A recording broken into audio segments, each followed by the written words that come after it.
Hi, and welcome to Realtor Real Talk. I'm Christina Palmer. And I'm Celeste Huss with Parker Real Estate in Logan, Utah. Today we have a special guest, and we'll be talking about the different loan products available when purchasing real estate. Russ Piggott started his mortgage career in 1978 as a senior in high school, and 42 years later, he still loves his job. Russ feels that the most important part of his job is to educate his borrowers so that they can make informed decisions about such an important purchase. Russ is a vice president and branch manager at the Logan City Center branch of Bank of Utah. If you have any questions, contact him for an appointment. We'll have his information below. Awesome. Russ, thank you so much for joining us. We're so excited to have you on our show today. Well, thank you for inviting me. Of course. Is a real pleasure. Yeah, Awesome. Happy to have you. And why don't you go ahead and tell us a little bit about the different loan products that are available and how they best fit people's needs here in our community. Thank you. I think the key for any real estate professional, whether you're a mortgage lender or a real estate agent, is to first of all listen to your customer. I think too many times we try and pick the product that we think is the best for them, but the real key to finding out what program is best for your client is to listen to what their needs and wants are. Every program that we deal with has advantages and disadvantages. What are options for people who have no down payment? Are there options? What do people have available to There them? are. So every loan program has different guidelines. USDA is one of the most popular programs here in the Valley. It's designed for zero down payment. It does have some geographic restrictions. You have to buy in an area that is designated approved by USDA. Those boundaries are typically everything in Hyde Park North, everything from Millville South, and everything from Mendon to the west. So in the Logan area, the USDA is not a viable option. But Utah Housing, 100% financing. FHA has a 3.5% down payment. Conventional loans also have a 3% down payment, but there's some income restrictions that apply to certain conventional loans. So every program has its advantages or disadvantages depending upon what the needs of the borrower is. So it depends on the borrower and what their needs and wants are. We get asked all the time, should I put more down or less down, or should I pay off debt to qualify? All of those things are typically what you need to discuss with the borrower to figure out what best fits their needs. Great. And your job isn't to tell people what they should do, but to really just give them the options and say, we can go this route, we can go this route, these are the pros and cons for each, and let clients make decisions for themselves. Absolutely, yeah. The best thing that we can do for any customer is to educate them. You know, because they come in, they don't know what mortgages offer. Right. And so for us to be able to take a half hour and sit down with them and educate them and listen to what their needs and circumstances are. Credit is a big function of mortgage. And so everybody has this perception that unless I have great credit, I can't qualify. Well, that's not the case. And so we can do FHA loans with credit scores down as low as 620. We can do Utah Housing as low as 620. The higher your credit score, the better off your loan program and availability is. But credit is just one of several things that we have to look at. So yeah, sitting down with people and going over their circumstances, what their income is, what their debts are.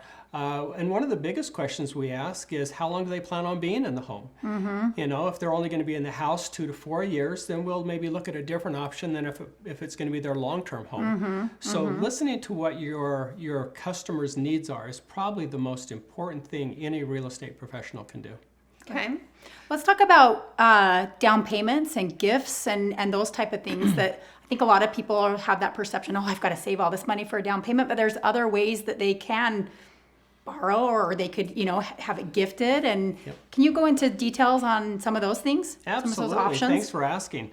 Yeah, a lot of people have this perception that I have to have 20% down payment or I have to have enough to meet only conventional guidelines. There are so many programs, some of which require no down payment. There is actually, I could list probably 20 different ways to come up with funds for down payment. Gift funds, you can actually even borrow your money for down payment from a vehicle that you have equity in. So there are so many different ways to come up with a source of down payment. The more you put down, usually the less your payment's going to be. We can get you out of mortgage insurance. But a lot of people don't realize that there are different types of mortgage insurance. And so one of the big advantages right now are these low interest rates. And so when interest rates are this low and you can borrow money at 2.5%, well, even if the mortgage insurance is at a rate of 0.45, you're still paying less than 3% interest on a new home, which is unbelievable. Yeah, that's So- excellent. Great. Thank you so much. Yeah. What about for VA loans for veterans? Anything particular that we should know about those types of Yeah. loans? VA loans are one of our favorite loans because we really enjoy working with our veterans. Those people are very special. They've served our country. And as such, they have certain options that are available to them. 100% financing, no mortgage insurance whatsoever, so it keeps their payments low. They do have some VA funding fees that are required, but VA loans are one of our favorite loans to do. We do have Air Force Base in Ogden, and we get a lot of veteran buyers up in this area. That's cool. You can use your VA loan, which a lot of people don't realize, multiple times. And so a lot of people think once I've used it, I can't reuse it. That's not the case. You can use it over and over as long as the home you previously bought has been sold. Okay. Nice. That's great. right. Any other questions you can think of? I think that covers it. Thank you so covers quite a much. bit of it. Yes. Thank you. Thank you. I think one of the things that did come to my mind that a lot of people have used for down payment has been borrowing against their 401k more than just about anything else that I've seen as far as borrowing other than just straight gifts. But gifts are allowable. Yeah, too, borrowing so. from your 401k. The nice thing about borrowing from a 401k is we don't even have to count the payment that you're using to pay back the 401k against you in the qualifications. Oh, that's great. And so a lot of people have got a 401k they've accumulated over the years, and they don't realize that that is a easy source of down payment. Yes. If you borrow against your 401k, you don't even have any tax consequences. You only have tax consequences if you borrow or take the money out on a distribution. So between 401k money, gift money, accumulated savings, you can actually even use lender credits for closing costs. And that's one of the big challenges right now in this market,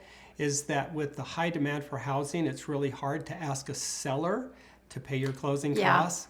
But it's real easy to just increase the interest rate on your loan by 1/8 or 1/4, and the lender will pay your closing costs for you. So there are so many ways to help minimize your cash out of pocket. Yeah. Such great information. Russ, thank you so much. Thank you for joining us.